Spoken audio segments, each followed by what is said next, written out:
Hey everyone, welcome back. Today, we're jumping right into an incredibly fun explainer.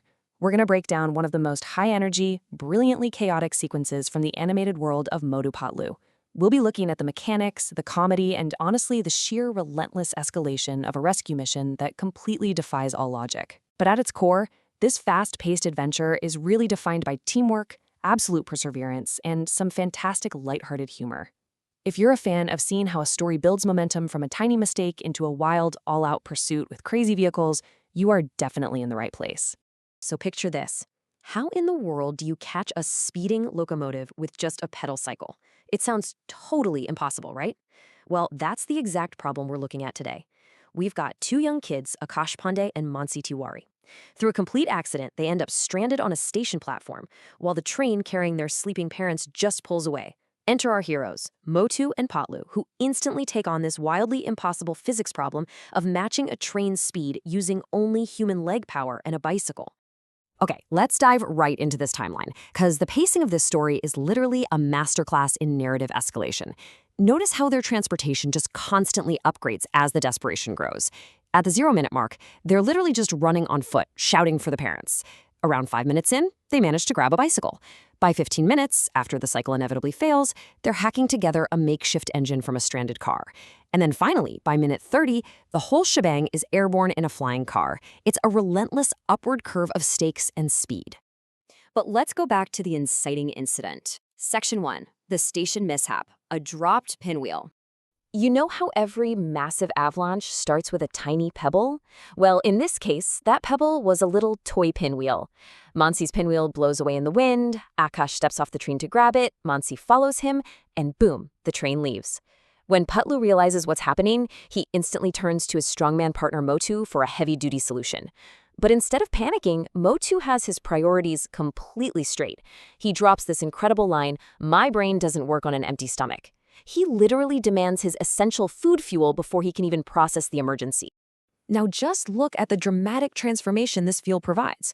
Before eating a samosa, Motu is pretty clueless, sluggish, and just completely unhelpful.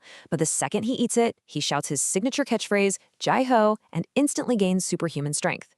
I mean, the samosas act like high-octane rocket fuel. Suddenly, he's pedaling a standard bicycle with 4 people on it fast enough to literally ride parallel to a speeding train engine. It's just a fantastic, hilarious representation of a character's power-up mode.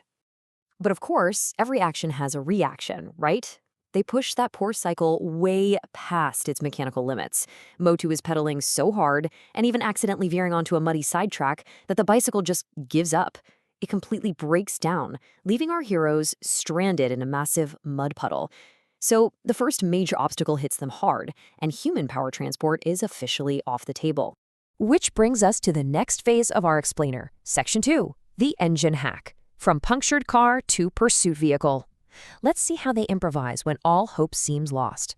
And man, this sequence just builds into pure comedy. So they're stranded, right? But then they spot a car. Step 1, the car's punctured tire, so obviously it can't be driven. Step 2, they ask the poor owner for help. Step 3, the owner says, "Sure, take anything you need to help the kids, just please don't take my engine."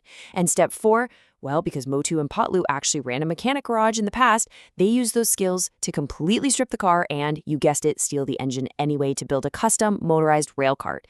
It is a hilarious display of selective hearing, all in the name of a good cause. Now, you might be wondering why the sudden, desperate rush to build a motorized vehicle. The answer is 22. While they're hacking this engine together, Patlu finds out a terrifying piece of information. This is a long-distance express train. It will not have any other station or even a brief stop for the next 22 hours. If they don't catch this train right here, right now, Akash and Mansi are going to be separated from their parents for an entire day and night. The stakes absolutely skyrocketed right there. Realizing they might not actually catch up from behind, our heroes decide to call for backup ahead of the train. Section 3. Chingam Sir's red flag, a comedic traffic stop. So here's the plan. Chingam Sir happens to be shopping in a town called Kamalpur, which the train tracks bypass. He promises to stand on the tracks and use a red flag to force the train to stop. But let's look at the logic here, because this is where the plan completely falls apart. Chingam Sir assumes red means stop, right? Makes perfect sense. But to the train drivers, seeing a random man waving a red flag on an isolated stretch of railway track means only one thing: dacoits, bandits are trying to rob the train. So instead of hitting the brakes, they actually slam on the accelerator to run him over. And as this massive locomotive just barrels toward him, Chingam Sir doesn't even move. Instead, he yells this absolute gem of a quote. "Stop in the name of law. I swear by the law, I swear by Mother India." You really have to love his commitment, but yelling authoritative legal commands at a machine made of hundreds of tons of speeding steel is just peak comedy. He barely dives out of the way in time, completely failing to stop the train. With the ground pursuit exhausted and the blockade a total bust, they absolutely need a miracle. Section 4, the flying car rescue, Dr. Jatka's aerial intervention.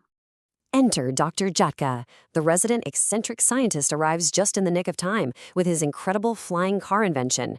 Suddenly, this whole thing pivots from a slapstick comedy into a full-blown tactical aerial mission. Let's walk through these steps. First, Dr. Jatka has to perfectly match the speed of the train while flying directly over it. Second, they have to carefully drop Akash and Mansi through the open hatch in the train's roof in a truly daring aerial maneuver. And third, they gotta pull up and escape right before the parents wake up and realize anything even happened. It requires perfect teamwork, flawless timing, and amazingly, they pull it off. Which leaves us with this final thought. The parents finally wake up, stretching, completely unaware of the 30 minutes of absolute chaos that just unfolded right outside their window.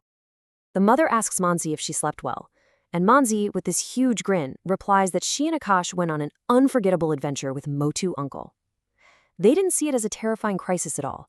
They saw it as the ultimate theme park ride. So I leave you with this. Would you want an unforgettable, risky adventure like this? I gotta say, it certainly beats sitting quietly on a train. Thanks for joining me on this explainer, and keep looking for the crazy adventures in the stories around you.